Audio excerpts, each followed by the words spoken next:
కృష్ణం కమలపత్రాక్షం పుణ్యశ్రవణకీర్తనం వాసుదేవం జగద్యోనిం నౌమి నారాయణం హరిం.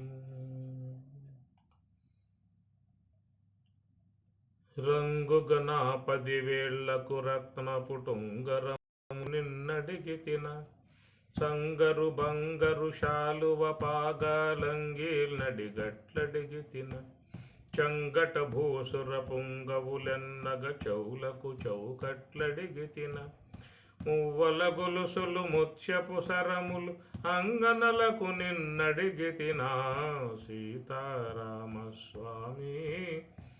నే చేసిన నేరమదేమి. ప్రేమతో నవరత్నంబులు దాపిన హేమ కిరీటంబడిగితిన కోమలమగుని మెడలో పుష్పపు దామములిమ్మని ఎగితిన మోమోటం పడకుండగనీదగు మురుగులు గులుసులు నడిగితిన కమలేక్షణమిము సేవించుటకై ఘనముగరమ్మని పిలిచితిగాని సీతారామస్వామి నే చేసిన నేరమదేమి. సీతారామస్వామి నే చేసిన నేరమదేమి.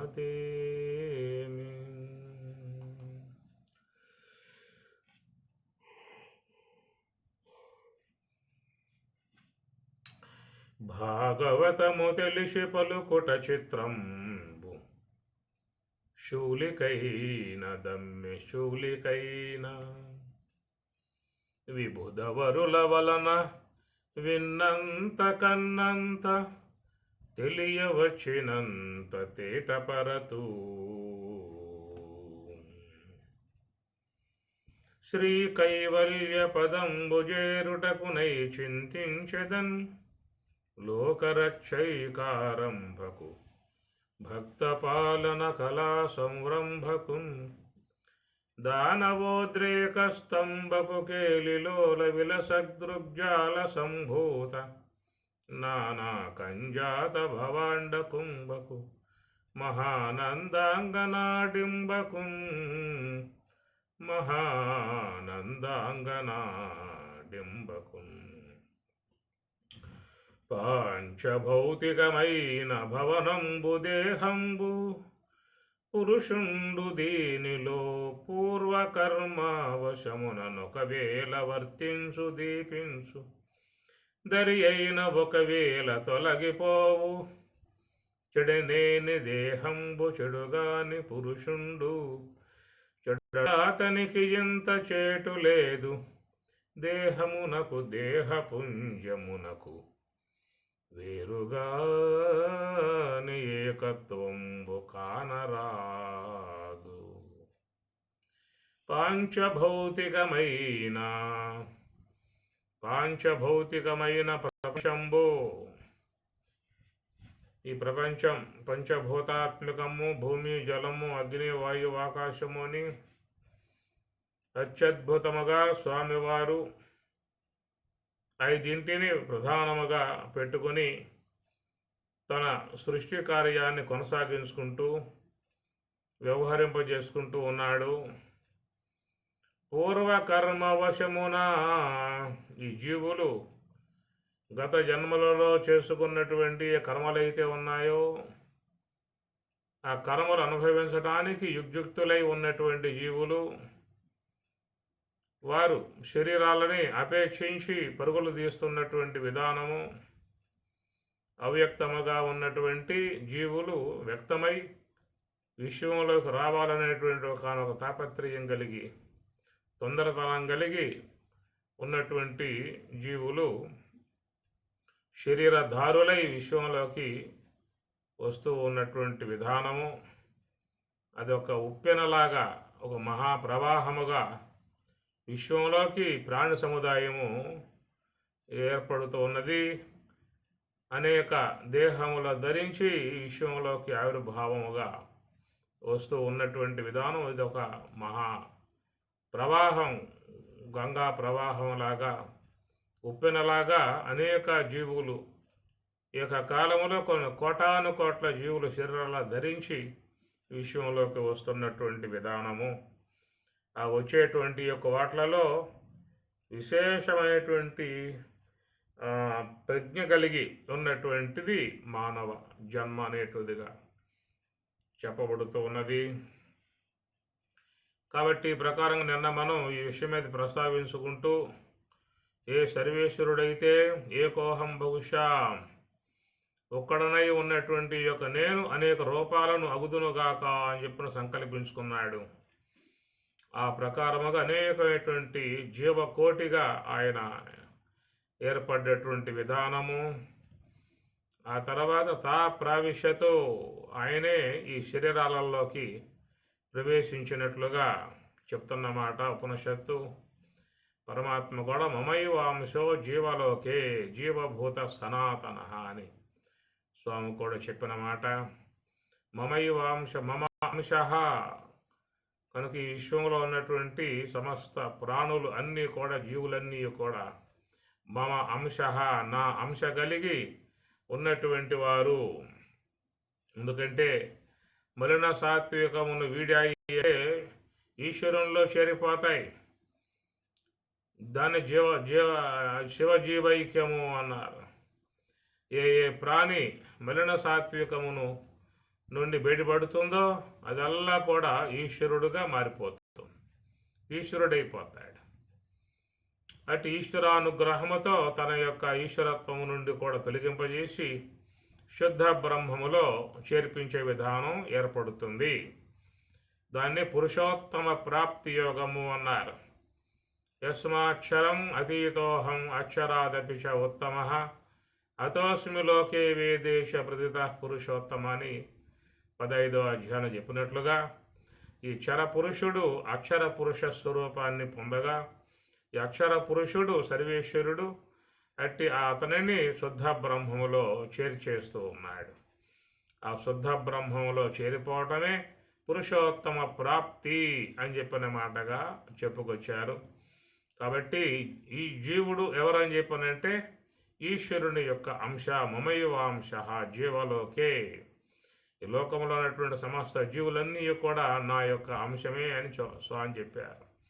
ఏకోహం బహుశాం, తానే అనేక జీవులుగా ఏర్పడ్డటువంటి విధానములో మరి ఆ ప్రకారముగా ఏ యొక్క జీవుడు అవిద్యా ఉపాధి కలిగి ఉన్నటువంటి విధానములో ఏ జీవత్వమును తన యందు ఆపాదింపజేసుకున్నాడో అలాగా మరి ఆపాదింపజేసుకున్నటువంటి తనకు ఉపకరణముగా మరొక కరణాన్ని ఈశ్వరుడు జీవునికి ప్రసాదించటం జరిగింది. ఆ ఉపకరణాన్నే మనం సూక్ష్మదేహము అని చెప్పని అంటాం. కాబట్టి ఉపకరణాన్ని జీవుడికి ఈశ్వరుడు ప్రసాదించాడు. ఏకోనవింశతి ముఖ, 19 ముఖములు కలిగి ఉన్నటువంటి ఒక అత్యద్భుతమైనటువంటి ఒక ఆకాశతత్వంతో వాయుతత్వంతో దానిని తయారు చేసి ఈశ్వరుడు జీవునికి ప్రసాదించినటువంటిది, బహుకరించినటువంటిది. కాబట్టి దీని ద్వారా నువ్వు సమస్త వ్యవహారములు చేసుకోవచ్చు,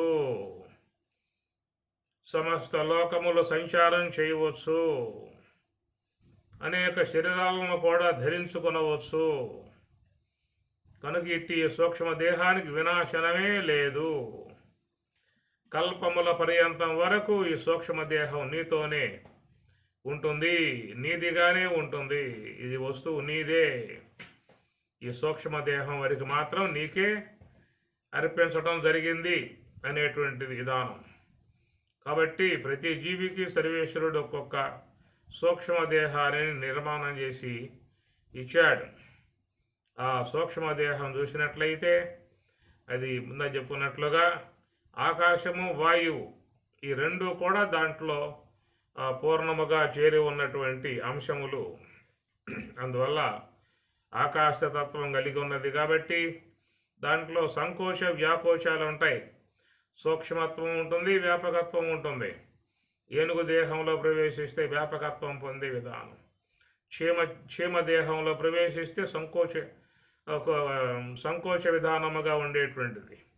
ఇట్లా దానికి ఆ విధముగా ఎంతో సూక్ష్మత్వము ఉంటుంది, వ్యాపకత్వముగా ఉండేట్లుగా ఆ సూక్ష్మదేహము కదిలేటువంటి విధానం వాయుతత్వం కదలికలు కలిగి ఉంటుంది కాబట్టి ఈ కదిలేటువంటి విధానం అంతయు కూడా వాయుతత్వంతో చేరి ఉన్నది. కనుక ఈ సూక్ష్మదేహం సంచారం కలిగి ఉన్నది. ఈ దేహం నుంచి నిష్క్రమించిందా అంటే శరీరం యత్ అవాప్నోతి ఉత్క్రామతి ఉత్క్రమణం అని చెప్పని అంటారు. అంటే పైకి లెగిసి ఉత్క్రమణం ప్రయాణం చేయటం అనేటువంటిది. ఈ ప్రకారముగా చలనం కలిగి ప్రయాణం చేయగలిగేటువంటి విధానముగా ఆ సూక్ష్మదేహమునందు స్వామివారు వాయుతత్వాన్ని నిక్షిప్తం చేశాడు. ఆకాశతత్వాన్ని దాని యందు నిక్షిప్తం చేశాడు. అందువల్ల అది ఎంతైనా దాంట్లో సమాచారం అనేది చేరిపోతుంది. ఎన్ని జన్మలుగా వచ్చిన సంస్కారం అన్నా కానీ గాక అదంతా కూడా సూక్ష్మదేహములో విమిడిపోతుంది. లవలేశ మాత్రముగా ఉంటుంది. మహా పెద్ద పెద్ద సంచిత కర్మలు కూడా సూక్ష్మదేహంలో కేవలం చాలా పరిమితముగా లవలేశ మాత్రముగా ఉండిపోయే విధానము. కాబట్టి అది నిండేటువంటిది కాదు సూక్ష్మదేహము అని చెప్పని అన్నారు. భగవంతుడు మన ఈ దేహ నిర్మాణం చేసినప్పుడు మన శరీరంలో ఆలోచించగలిగేటువంటి విధానముగా ఏ మైండ్ను ప్రవేశింపజేశాడు. మైండ్ అన్నారు, బ్రెయిన్ అన్నమాట. కనుక శిరస్సు యొక్క అగ్రభాగములో లోపల ఆ బ్రెయిన్ యొక్క భాగాన్ని ఏర్పాటు చేసి మెమరీ అంతా కూడా దాంట్లో ఏర్పాటు చేశాడు. మనం జీవితంలో ఎంత విషయాలను స్వీకరించినా కానీ, ఎంత సమాచారాన్ని మనం స్వీకరించినా కానీ దాంట్లో బ్రెయిన్ యొక్క భాగంలో మనం కేవలం ఒక 5% మాత్రమే వాడుకుంటున్నామట. మిగతా 99% ఖాళీగానే పడి ఉన్నది. కాబట్టి పూర్ణముగా మొత్తం కూడా వాడుకునే వాళ్ళ లోకంలో ఎవరో లేరు. ఎంత సమాచారం స్వీకరించినా కానీ, మనం ఎంత ఆలోచించినా కానీ అది 5% అన్నారు బ్రెయిన్ యొక్క విషయంలో. అట్లాగా మరి లోన ఉన్నటువంటి ఆ సూక్ష్మదేహంలో కూడా మన అనేక జన్మలుగా సంపాదించుకున్న సంచిత కర్మ అంతా కూడా దాంట్లో ఒక లవలేశం మాత్రముగా ఉంటుంది తప్ప నిండే విధానమే ఉండదు అని చెప్పని ఈ ప్రకారంగా సూక్ష్మదేహ విషయం చూసినప్పుడు అది ఆకాశము వాయువు ఈ రెండింటి విధానాలుగా ఉన్నటువంటి ప్రధానముగా ఉన్నటువంటి అంశాలు. ఇక దాంట్లో రజస్సు సాత్వికం అనేది ప్రవేశించినప్పుడు సాత్విక విధానం నుంచి దాంట్లో జ్ఞానేంద్రియాలు అంతరేంద్రియము అనబడేటువంటివి ఏర్పడి ఉన్నాయి. అటనే రజోగుణ విధానం నుంచి పంచ ప్రాణములు, పంచ కర్మేంద్రియములు, మరి ప్రాణం, ఈ ప్రాణమే 5 రకాలుగా విభజింపబడుతుంది. కాబట్టి ప్రకారముగా రజోగుణాంశముతోనేమో కర్మేంద్రియములు ప్రాణము, అట్లా సాత్వికాంశము చేత జ్ఞానేంద్రియములు అంతరేంద్రియం అనబడేటువంటివి దాంట్లో అంగములుగా ఏర్పడ్డాయి, అవయవములు అని చెప్పని అంటారు. కనుక సూక్ష్మదేహాన్ని అవయవి అని చెప్పని అంటారు. ఎట్లయితే స్థూల దేహం అవయవి అని చెప్పని అన్నామో అవయవములు కలిగి ఉన్నది కాబట్టి అవయవి అని చెప్పని అంటారు. అట్లాగా స్థూల దేహానికి ఉండే అవయవాలు దీనికి ఉన్నాయి. సూక్ష్మదేహానికి ఉండేటువంటి అవయవాలు సూక్ష్మదేహానికి ఏర్పడి ఉన్నాయి. కనుక సూక్ష్మదేహ అవయవాలు ఏం చెప్పుకున్నాము? సాత్వికాంశముతో రజోగుణాంశముతో ఏర్పడ్డటువంటివి అంతరేంద్రియములు, జ్ఞానేంద్రియములు అనబడేటువంటి సాత్వికాంశములో చేరగా, మరి కర్మేంద్రియములు ప్రాణశక్తి ఇది రజోగుణాంశములో చేరి ఈ ప్రకారముగా 19 ముఖములుగా ఏర్పడ్డటువంటి సూక్ష్మదేహము అది ఆకాశాంశము వాయువాంశములు కలిగి ఉంది. కాబట్టి ఎవరికి కూడా కనబడదు. తన కళ్ళ ముందే పోయాడో అని చెప్పని అంటారు. నువ్వు చూసావా అని చెప్పనంటే నేను చూడలేదు అంటాడు. కాబట్టి ప్రకారంగా 10 మంది చుట్టూ కూర్చుని ఉన్నా కానీ అట్లాగా ఆ వ్యక్తి తుది శ్వాస వదిలి ఈ దేహము నుంచి నిష్క్రమించి ఎట్లాగా ప్రయాణం చేస్తున్న పరిస్థితి. ఎవరికి తెలియబడడు, ఎవరికి కనబడడు. లోన ఉన్న సూక్ష్మదేహం సర్వేశ్వరుడు ఆ ప్రకారం నిర్మాణం చేశాడు. ఎవరికి కనపడకుండా ఉండే విధానముగా తయారు చేశాడంటే కారణం ఏమిటి? కనపడకుండా ఉండే విధానం ఆకాశతత్వంలో ఉన్నది, కనపడకుండా ఉండే విధానం నీకు వాయుతత్వంలోనూ ఆల్రెడీ ఉన్నది. కాబట్టి అదే ధర్మాలు సూక్ష్మదేహమునందు కూడా ఏర్పడి ఉన్నాయన్నమాట.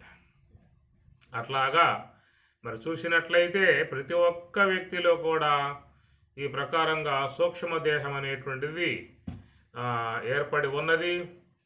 కనుక దాంతోనే ఈ జీవుడు తన ప్రయాణాలు కొనసాగించుకోవాల్సి ఉంటుంది. కాబట్టి ఆ సూక్ష్మదేహం అనుసరించి మరి అనేక లోకాంతర గమనం చేయగలిగేటువంటి సామర్థ్యం ఒక సూక్ష్మదేహానికి మాత్రమే. తైత్రీయంలో చెప్పే విధానముగా పితృలోకము, గంధర్వలోకము, అజానజాతి లోకము, చాలా లోకాల గురించి మీకు ఆనందవల్లిలో తైత్రీయంలో చెప్పడం జరుగుతూ ఉన్నది. అట్లా వేదాలలో కూడా అనేక లోకాల సంబంధమై ఉన్న ప్రస్తావనలు వేదం పూర్వ భాగాలలో ప్రధానంగా ఉంటుంది.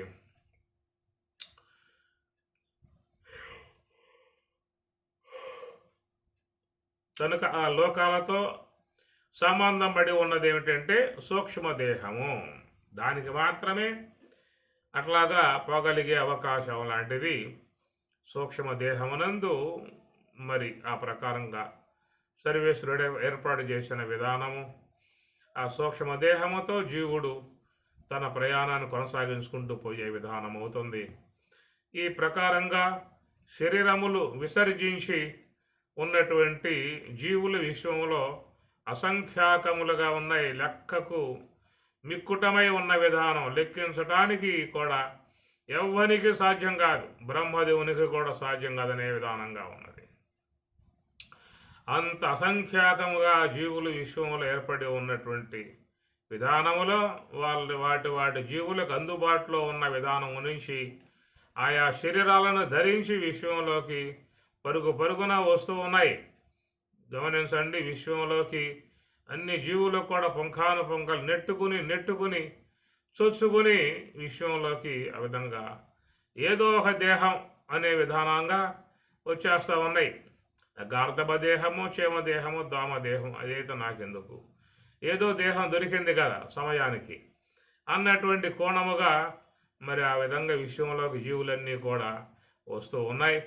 మనం ఈ విషయం మీద మాట్లాడుకుంటూ మరి పరమాత్మ ఇచ్చినటువంటి సందేశాన్ని తీసుకొని ఒక లోకములో ఒక జ్ఞాన మార్గంలో ప్రయాణం చేసేటువంటి వాడు, యోగ మార్గంలో ప్రయాణం చేసేటువంటి వానికి చక్కటి ఈ యొక్క తిరిగి మానవ జన్మ అనేటువంటిది శుచీనాం శ్రీమతాం గేహే యోగ భ్రష్ట అభిజాయతి అథవా యోగినామేవ కులే భవతి ధీమతాం ఏతద్ది దుర్లభతరం హి దుర్లభతరం. ఇది చాలా దుర్లభతరం అని చెప్పిన స్వామి గారే చెప్తూ ఉన్నారు. అలాంటి ఆ జన్మ రావటము దుర్లభతరం అని చెప్పని అన్నారు. అలాంటి విధానముగా వాళ్ళు పొందటం అని చెప్పనంటే వాళ్ళల్లో ఉన్నటువంటి యోగ శక్తి, ఆ యోగ శక్తి అలాంటిది జీవులను అట్టి మార్గం వైపుకి తీసుకొస్తున్నటువంటి పరిస్థితి. దానికి ఏమన్నారు? యోగ శక్తి అన్నారు. కనుక ఆ యోగ శక్తిని ఆశ్రయించే జీవుల ప్రకారంగా మరి దేహములు ధరించి వచ్చే విధానం కోణములో నిన్న మనం చెప్పుకుంటూ ఉన్నాము. సర్వేశ్వరుడు ఈ పంచభూతాలను ఏర్పాటు చేసి పంచభూతాల ద్వారా మరి అవ్యక్తముగా సూక్ష్మదేహములు కలిగి ఉన్నటువంటి జీవులు విశ్వంలోకి రావటం అనేటువంటి విధానము. అది పంచభూతాత్మికమై ఉన్నటువంటి విధానములో మరి ఆ వాయుతత్వాన్ని నిన్న మనం చెప్పుకున్నాం. ఆ వాయువు కూడా ఈ జీవులకు మరి ఉపకరణముగా వినియోగింపబడుతూ ఉన్నది. అవ్యక్తముగా ఉన్నటువంటి యొక్క జీవులకు వ్యక్తమై ఉన్నటువంటి దేహాలు రావటానికి ఈ వాయువు అనేది స్పర్శ రూపముగా మరి అనుకూలించేటువంటి విధానముగా ఉన్నది. అందువల్ల ఈ వాయుతత్వమే స్పర్శ అన్నారు. ఈ స్పర్శ అనేటువంటి విధానాలు ఈ ప్రకృతిం పురుషం శైవ అనేటువంటి వాట్లలో పూర్ణముగా చేరి ఉండి ఆ రెండు శరీరాలను కూడా సన్నిహితం చేసే విధానములో ఈ స్పర్శ శక్తి వాయుశక్తి ఎంతో ఉపకరించేటువంటిదిగా ఏర్పడి ఉన్నది అనేటువంటి విషయం. రెండవది ఏంటంటే అగ్ని అన్నారు. ఈ అగ్ని అనేది కూడా ఈ సమస్త జీవులు విశ్వం యొక్క విధానములో ఆవిర్భావం కావటానికి, వ్యక్త రూపులై విశ్వంలోకి రావటానికి ఎంతగానో దోహదపడుతున్నటువంటి విధానము కనుక అగ్ని అన్నారు. పవతః పవతాం పవతః ఆపవతామస్మి అని భగవద్గీతలో బాగా వీసేటువంటి వాట్లలో వాయువు నేనై ఉన్నానని చెప్పిన అన్నట్లుగా తేజ నేను తేజస్సునై ఉన్నాను అని చెప్పి అన్నాడు పరమాత్మ.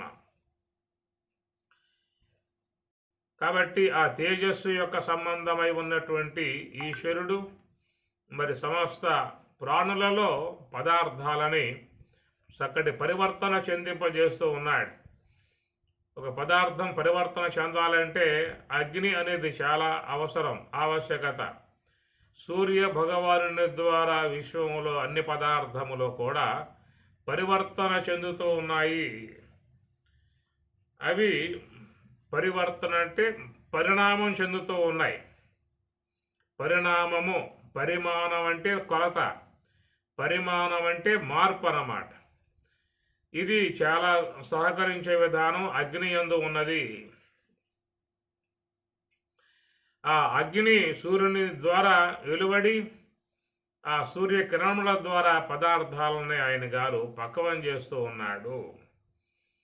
ఆ పక్వం చేయబడ్డటువంటి యొక్క ఆ పదార్థములే మరి జీవులు స్వీకరించినప్పుడు ఆ జీవులలో ఆ పదార్థం లోన ఉన్నటువంటి ఈశ్వరుడు వైశ్వనరాగ్ని అన్నారు. ఈ వైశ్వనరాగ్ని అనేది ఈ జీవుడు తీసుకున్నటువంటి ఆహార పదార్థాన్ని ఆయన అక్కడ పక్వం చేస్తూ ఉన్నాడు. బయట ఉన్నప్పుడేమో చెట్లకు, వృక్షాలకు, ఇతర తీగలకు ఉన్నటువంటి విధానములో సూర్యుని యందు ఉన్నటువంటి యొక్క వేడి వాట్లకు పక్వం కలగజేసేదిగా ఆయన తీసుకొస్తూ ఉంటే ఆ ప్రకారముగా పక్వం చేయబడ్డటువంటి పదార్థములు తిరిగి మరలా జీవులు తమ తీసుకున్నప్పుడు మరి ఆ జఠరాగ్ని రూపముగా ఉన్నటువంటి సర్వేశ్వరుడు వైశ్వనరాగ్ని అని చెప్పిన అన్నారు. అహం వైశ్వనరో భూత్వా ప్రాణినాం దేహమాశ్రిత. అహం వైశ్వనరాగ్ని అన్నాడు. ఆ వైశ్వనరాగ్ని రూపముగా మరి గర్భగోళంలో పడ్డటువంటి ఆ పదార్థాలను చక్కగా ఆయన గారు వండుతూ ఉన్నాడు, పక్వం చేస్తూ ఉన్నాడు.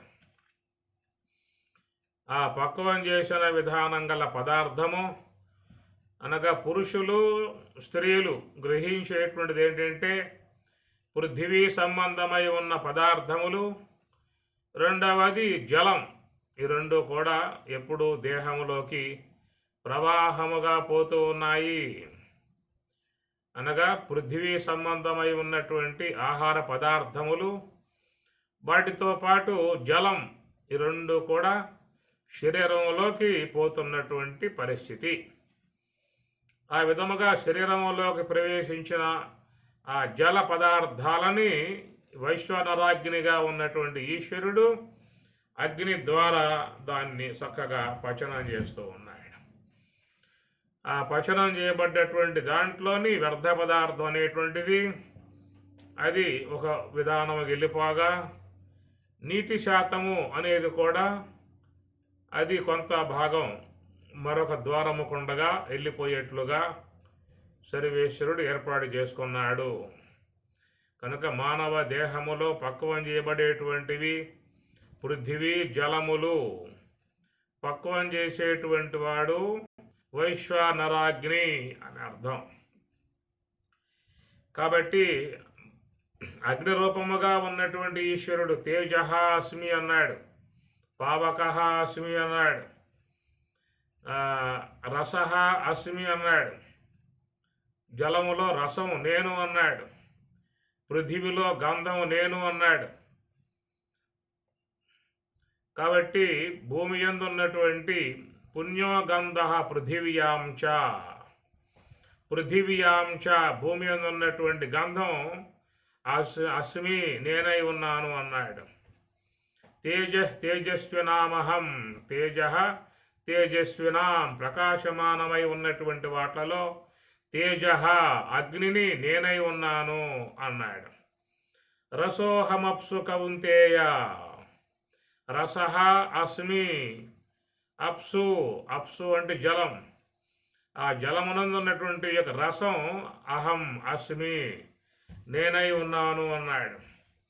శబ్దః ఖే పౌరుషం ఋషు, శబ్దః ఖే ఆకాశమునందు ఉన్నటువంటి శబ్దము నేనై ఉన్నానని చెప్పని మీకు భగవద్గీతలో ఆకాశములో ఉన్న గుణముకు శబ్దం నేనై ఉన్నాను అన్నాడు. వాయువులో ఉన్నటువంటి స్పర్శ నేనై ఉన్నాను అన్నాడు. ఈ తేజస్సులో ఉన్నటువంటి అగ్ని నేనై ఉన్నాను అన్నాడు. జలములో ఉన్నటువంటి యొక్క రసము నేనే అయి ఉన్నాను అన్నాడు. పృథివిలో ఉన్నటువంటి యొక్క గంధం నేనే అయి ఉన్నాను, నేనే అన్నాడు.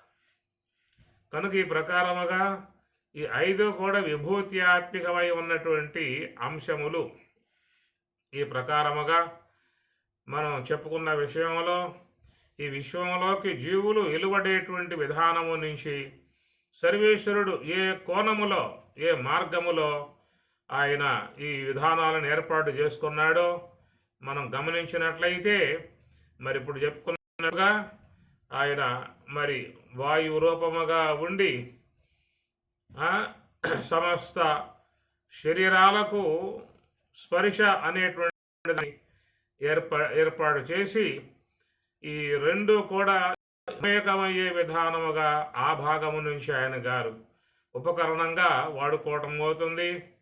తర్వాత అగ్ని అనేటువంటి దాని ద్వారా జరుగుతున్న విధానం ఏంటంటే, ఈ పృథివీ సంబంధమై ఉన్న పదార్థ జాలములు కానీ జల సంబంధమై ఉన్నటువంటి నీటి శాతము శరీరంలోకి ప్రయాణం చేసినప్పుడు అక్కడ జఠరాగ్నిగా నరాగ్ని వైష్ణరాగ్నిగా ఉన్నటువంటి ఈశ్వరుడు వాటిని మధించి, పదార్థాలను మధించి, ఎట్లా క్షీరసాగరం మధిస్తే దాని నుంచి ఒక అమృతం అనేటువంటిది ఏర్పడిందో ఆ ప్రకారముగా సర్వేశ్వరుడు కూడా ఈ జల ఆహార పదార్థాలని బాగా అగ్ని ద్వారా మధించాడు. నరాగ్ని ద్వారా బాగా తప్తం చేశాడు. మధించగా దాంట్లో ఏర్పడ్డటువంటి వ్యర్థ పదార్థాలు 2 కూడా జలం అది వెళ్ళిపోతుంది, పదార్థం అది వెళ్ళిపోతుంది. దాని నుంచి ఏర్పడ్డటువంటి యొక్క యజ్ఞశిష్టము అన్నట్లుగా సారభూతమై ఉన్నటువంటి విధానము అన్నారు. ఊర్ధ్వరేతం విరూపాక్షం విశ్వరూపాయ వై నమో నమః. ఊర్ధ్వరేతం అది రేతస్ అనేది ఈశ్వరుని విధానములో ఏర్పడ్డటువంటి ఒక శక్తివంతమై ఉన్నటువంటి యొక్క పదార్థం. బ్రహ్మచర్యం వీర్యలాభ అని పతంజలి తన సూత్రాలలో ఒక సూత్రంగా తెలియజేశాడు. బ్రహ్మచర్యం వీర్యలాభ శక్తివంతమై ఉన్నటువంటి అమృతప్రాయముగా ఏర్పడ్డటువంటి ఆ పదార్థం ఆయన వ్యర్థం కానివ్వకుండా నిశ్శబ్దం చేసి,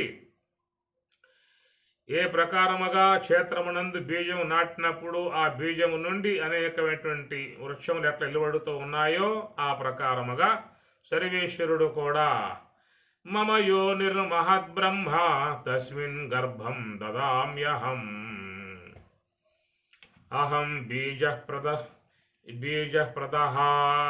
అన్నాడు. మీకు ఇవన్నీ కూడా 14వ అధ్యాయంలో స్వామి చెప్పే మాటలు.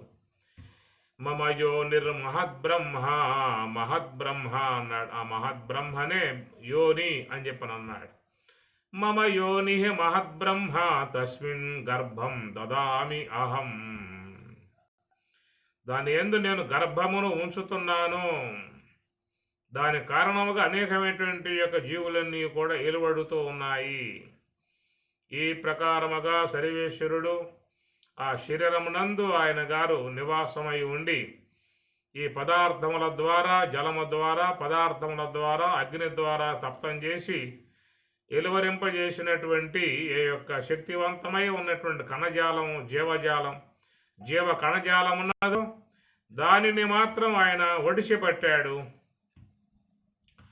ఒడిసిపట్టి అది వ్యర్థం కానివ్వకుండగా ఒక క్షేత్రమునందు నిక్షిప్తం చేయబడి ఆ క్షేత్రము నుండి అనేక జీవులు విశ్వములోకి వచ్చేటువంటి విధానముగా సర్వేశ్వరుడు ఏర్పాటు చేయటమే పాంచభౌతికమైన భవనంబు. ఇది ఈ శరీరాలు అనేటువంటివన్నీ కూడా పంచభూతాత్మికములుగా ఏర్పడ్డటువంటివి అని అర్థం. అందువల్ల మన దృష్టికి కనపడకుండగా, మన యొక్క కంటికి గోచరించకుండగా వెనకాల జరుగుతున్నటువంటి ప్రక్రియలు చాలా వరకు మనం అంత లెక్క అవి చూసేటువంటి పరిస్థితికి పోం. కానీ వెనకాల జరిగేటువంటి విధానం చాలా సూక్ష్మముగా సర్వేశ్వరుని అధీనములో జరుగుతున్నటువంటి మార్పులు, చేర్పులు, వాటిని అనుసరించే ఏర్పడేటువంటివి ఈ శరీరాలు అన్నారు. కనుక అత్యద్భుతమై ఉన్నటువంటి ఈ శరీర ఆకృతి, ఒక స్ట్రక్చర్, ఎక్కడెక్కడ ఏవేవి ఎట్లా ఉండాలనేటువంటివన్నీ కూడా ఆయన గారు ఒక ప్లాన్ ప్రకారముగా పార్థివ దేహాన్ని కానీ, అట్లనే లోన ఉన్నటువంటి ఇన్నర్ బాడీగా చెప్పేటువంటి సూక్ష్మ దేహాన్ని కానీ ఆయన ప్లాన్ ప్రకారముగా నిర్మాణం చేసి ఈ లోకంలో ఆయన ప్రవేశింపజేసిన విధానము. కాబట్టి అప్పటి నుంచి అనంతకాలముగా ఈ జీవుల యొక్క ప్రయాణం కొనసాగుతూనే ఉన్నది. అనేక దేహాలు రాలిపోతూ ఉన్నాయి, కొత్త దేహాలు ధరిస్తూ ఉన్నాయి, మరలా ప్రయాణం కొనసాగించుకుంటూ ఉన్నాయి. అనంతకాల ప్రవాహములో ఇలాంటి విధానం అంతా కూడా సాగిపోతూ ఉన్నది. ఎంతకాలము గదా ఈ దేహధారణము, చింతాపరంపరల చిక్కువడవలసే,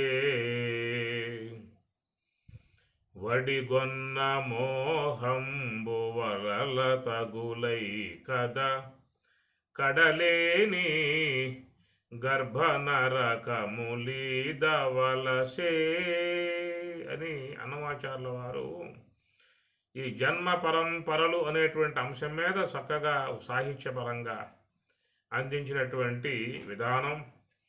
సరే, ఏది ఏమైనా లోకంలో కొంచెం వివేకం కలిగి, విజ్ఞానం కలిగి, సూక్ష్మ దృష్టి కలిగి, ఆలోచన శక్తి కలిగి, సత్యాసత్యాలను గుర్తించగలిగేటువంటి చక్కటి నైపుణ్యత కలిగి, మంచి చెడుల గురించి ఆలోచించగలిగి, మోక్ష బంధాల గురించి చక్కగా అవగాహన చేసుకోగలిగే విధానముగా ఉన్నటువంటి ఒక పార్థివ దేహము ఈశ్వరానుగ్రహముతో అనూహ్యముగా మానవులకు అనగా జీవులకు సంప్రాప్తమై ఉన్నటువంటి విధానము. దాని విషయం మీద మాట్లాడుతూ పంచభౌతికమైన భవనంబు దేహంబు, పురుషుండు దీనిలో పూర్వకర్మ వశమున ఒకవేళ వర్తించు దీపించు, పూర్వకర్మ వశమున.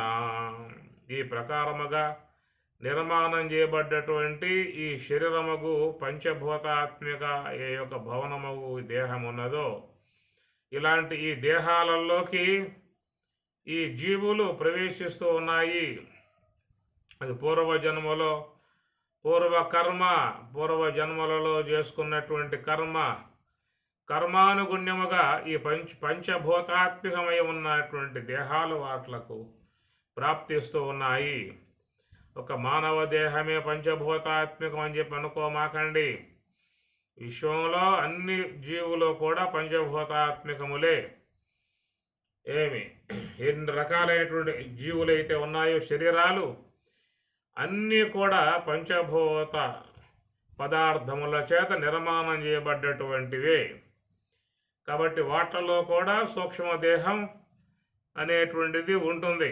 మన ఈ దేహములు ఎట్లా సూక్ష్మదేహం అన్ని ఇంద్రియ సముదాయం కలిగి ఉన్నదో అట్లాగా అన్ని ప్రాణులలో కూడా ఆ సూక్ష్మదేహాలు అనబడేటువంటివి వాటికి ఉన్నాయి.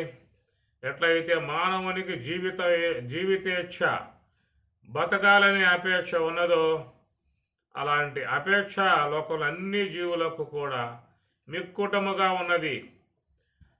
ఏ జీవైనా కానీ తన యొక్క జన్మను వదులుకోవటానికి ఏవి కూడా సిద్ధముగా లేవు. చూడండి, గమనించండి. నువ్వు పడుకోబోయే సమయానికి వచ్చేస్తుంది ఒక దోమ. దానికి ఆకలి దంచి వేస్తూ ఉన్నది. కనుక దోమలకి మానవులకి ఉన్న అనుబంధం రక్త సంబంధీకులు. కనుక వంట వాడుపు లాంటిది ఏమీ లేదు. అన్ని వంట వాడుపులు చేసుకుని బాగా కమ్మగా తిని అరిగించుకొని రక్తంగా మార్చుకుంటే ఆ రక్తాన్ని మాత్రమే తాగి తృప్తిపడి జీవితాన్ని ఎలిబుచ్చుకునే విధానముగా ఉన్నాయి దోమలు.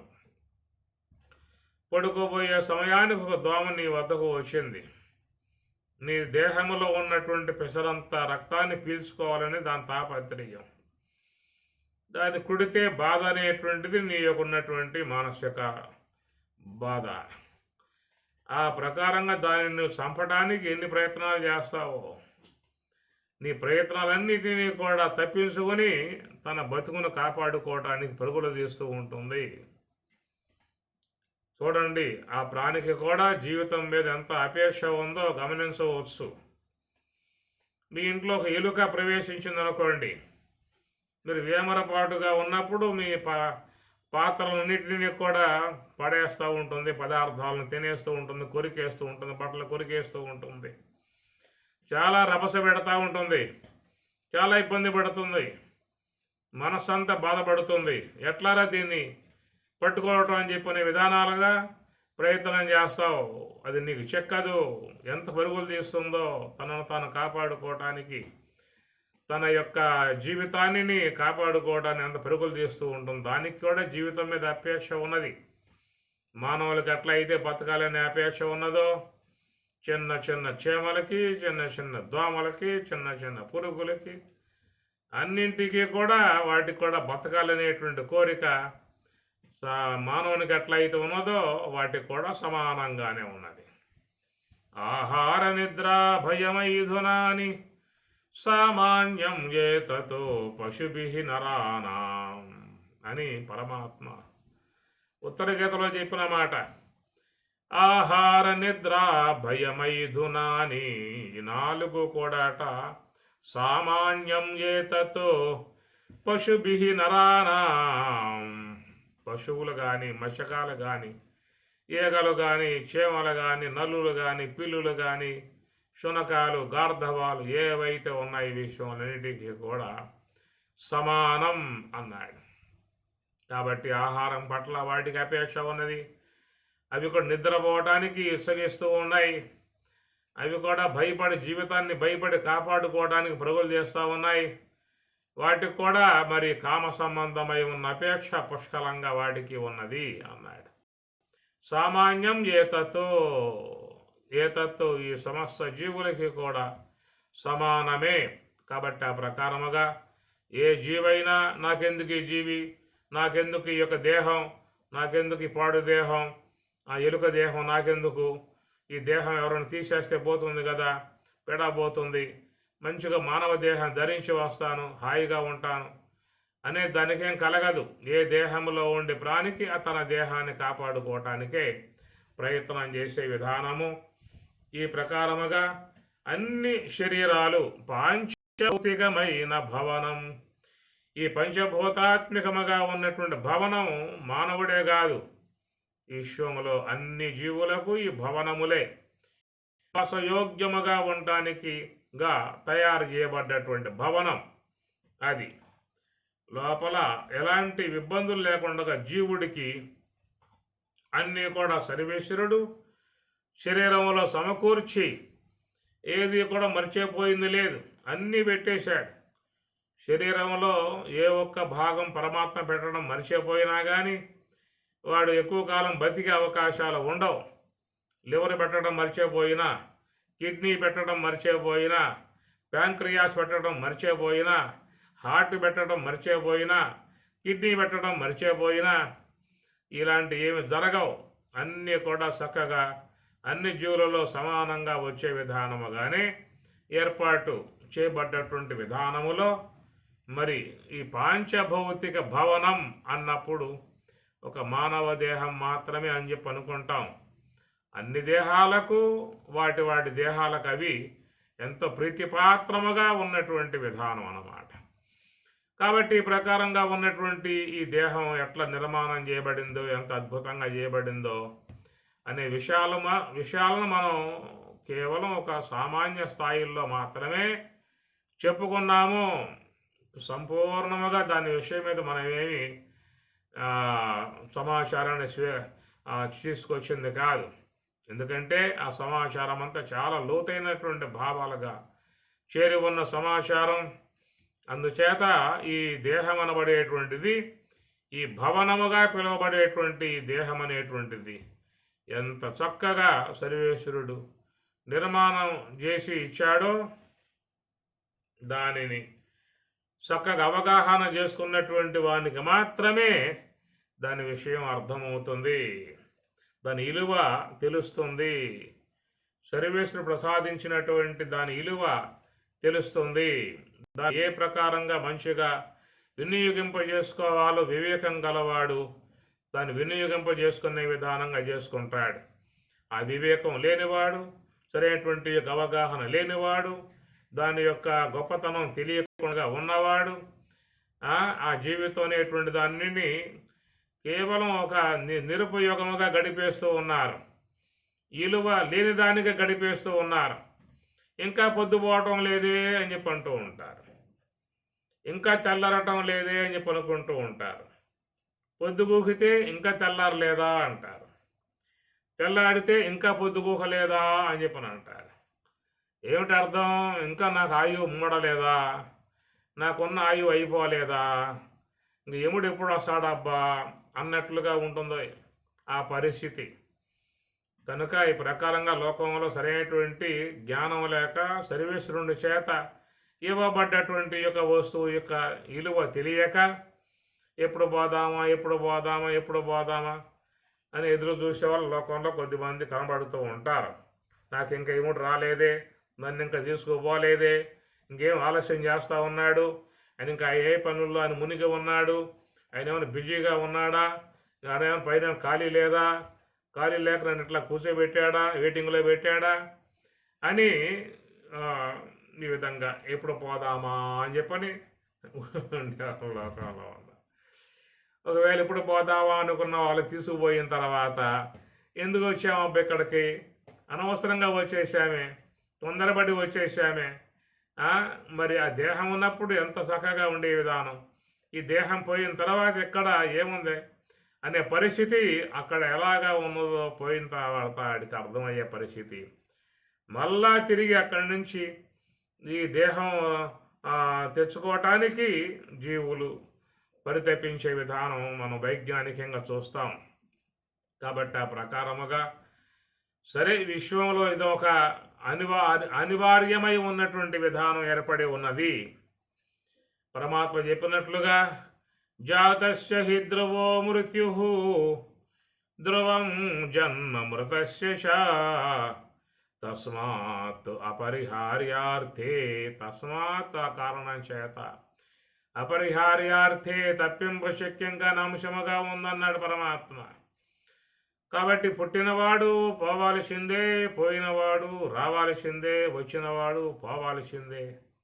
ఏమిటి విధానమంతా అని చెప్పనంటే, పూర్వకర్మ వశముననొకవేళ వర్తించు దీపించు దరి అయిన ఒకవేళ తొలగిపోవు. పూర్వకర్మ వశమున, కాబట్టి ఇది వానికి ఉన్నటువంటి విధానం. అందువల్ల ఇక పోయినవాడు రావాల్సిందే, వచ్చినవాడు పోవాల్సిందే. ఇదిగా చెప్పిన ఆయన అపరిహార్యార్థే తప్పింప శక్యం కాని విధానము అన్నాడు. కాబట్టి ప్రకారంగా మరి వచ్చినటువంటి యొక్క ఈ దేహం గనక నిర్లక్ష్యముతో దాని మీద ఉన్నటువంటి యొక్క పూర్ణ అవగాహన లేకుండా ఎప్పుడు పోతుందా అబ్బా ఈ దేహము ఎదురు చూస్తూ, యముడి కోసం ఎదురు చూస్తూ ఆ శరీరం అనే దాన్ని వచ్చిన దాన్ని తృణప్రాయంగా వదిలిపెట్టుకోవటానికి సిద్ధపడ్డటువంటి వారు ఆ తర్వాత పడేటువంటి పాట్లు, ఆ తర్వాత వచ్చేటువంటి యొక్క శరీరాలు ఎక్కడ పడతాడో, ఏ దేహంలో పడతాడో, ఏ బొందులో పడతాడో, ఏ చెట్టై పుడతాడో, పుట్టై పుడతాడో, మరి నీళ్ళల్లో పడతాడో, మురుగు కాలవల్లో పడతాడో, అది తెలియనటువంటి విధానం పూర్వకర్మ వశమున. కాబట్టి ప్రకారంగా అడుగు పోయిన తర్వాతే వానికి ఇక రెండో ఆలోచన అనేది ఏమి లేదేక, ఆ ప్రవాహంలో కొట్టుకుపోవడం ఏక ఎనుదిరిగి చూసుకునే అవకాశాలు ఇంకేమి ఉండవు అక్కడ. కాబట్టి ఏ ప్రకారం సుషుప్తి అవస్థను పొందిన వానికి గతం ఎట్లయితే వానికి తెలియకుండా ఉంటుందో, అట్లా మరణం అనేటువంటి అవస్థ పొందినటువంటి వాడికి కూడా గతం అనేటువంటి తెలియకుండా పోయే విధానము ఏర్పడుతుంది. అందువల్ల దాని కారణంగా పూర్వకర్మ వశముననొకవేళ వర్తించు దీపించు దరి అయిన ఒకవేళ తొలగిపోవు. ఇట్లాగా లోకంలో జీవులు ఆయా దేహాలలో పూర్వకర్మ వల్ల ప్రవేశిస్తూ ఉన్నారు. ఆ ప్రవేశించినటువంటి జీవులు ఆ కర్మ ఉన్నంత వరకు ఈ విశ్వంలో ఉండి కర్మ శేషం అయిపోయిన తర్వాత వెళ్ళిపోవటం లాంటిది జరుగుతుంది. కనుక ఈ ప్రక్రియ అనేటువంటిది చాలా ఒక అనూహ్యమై ఉన్నటువంటిది. ఎవరికి కూడా తేరిపార చూస్తానికి అవకాశం లేనటువంటిది. ఇది ఎందుకు జరుగుతుందో అనే విషయం మీద కూడా సరైనటువంటి స్పష్టత లేకుండా ఉన్నటువంటిది.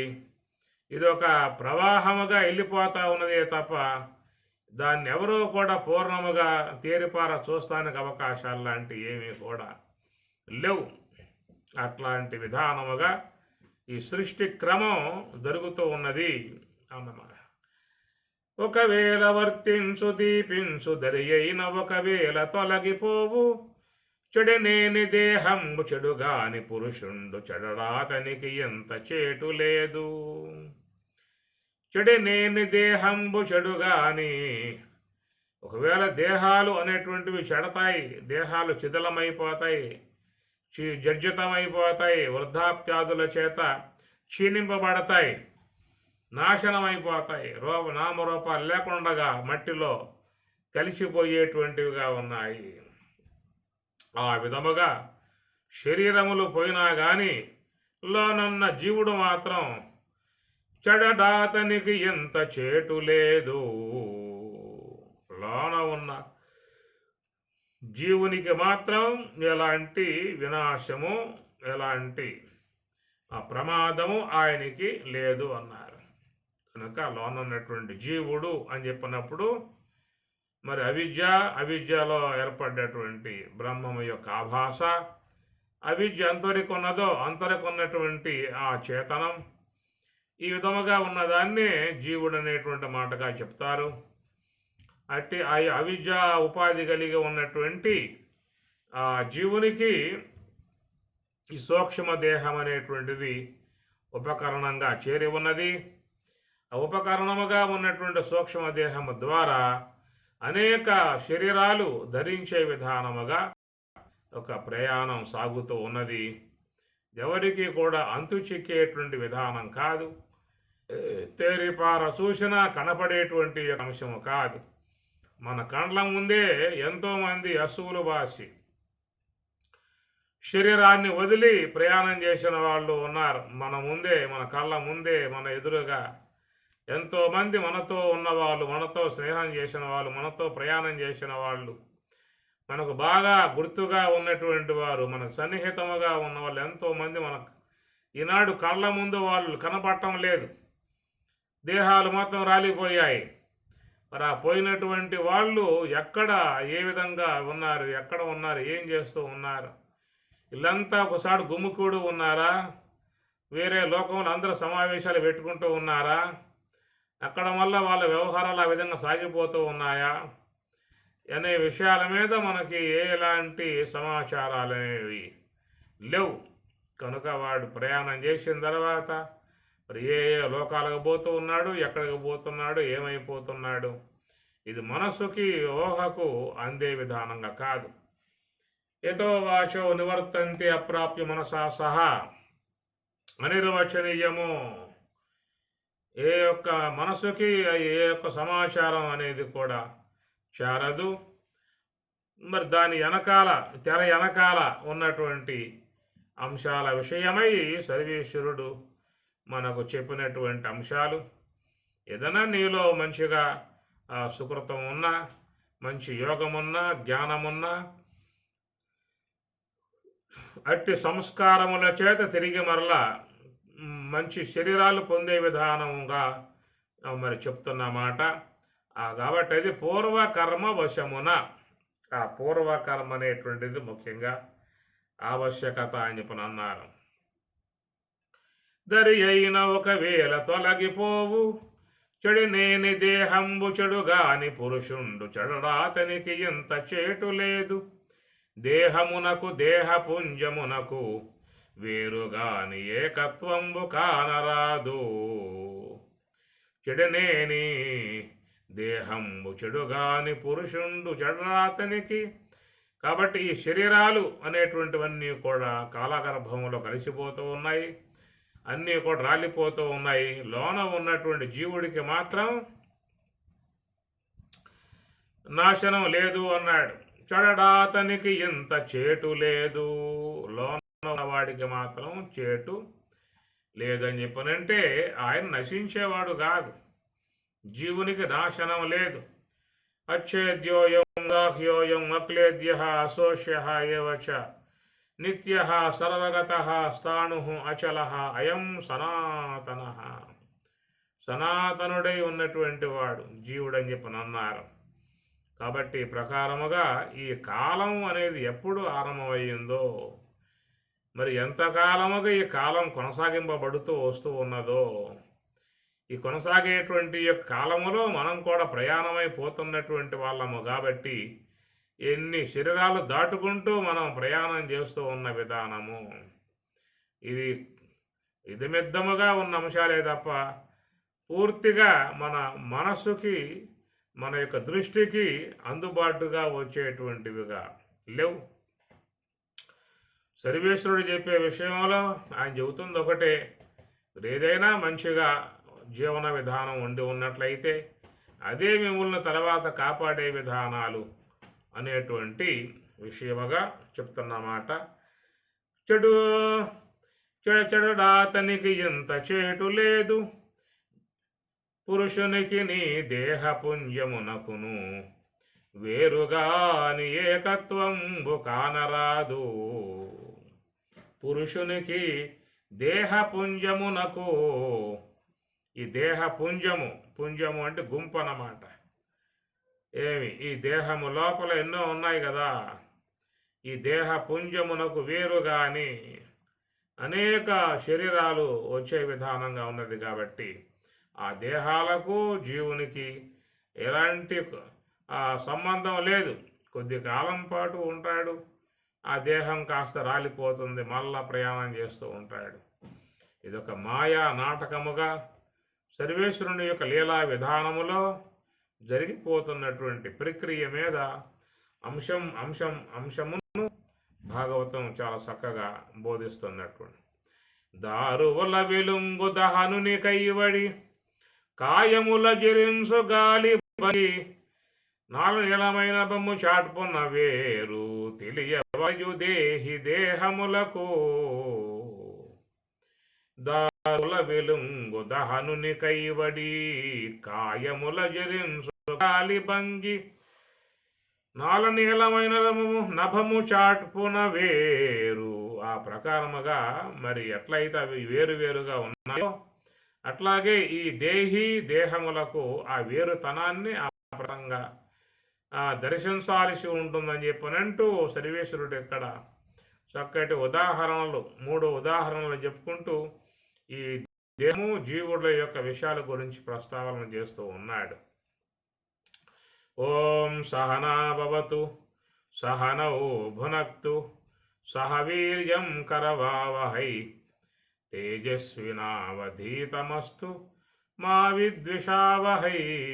ఓం శాంతి శాంతి శాంతి. హరి ఓం తత్సతు.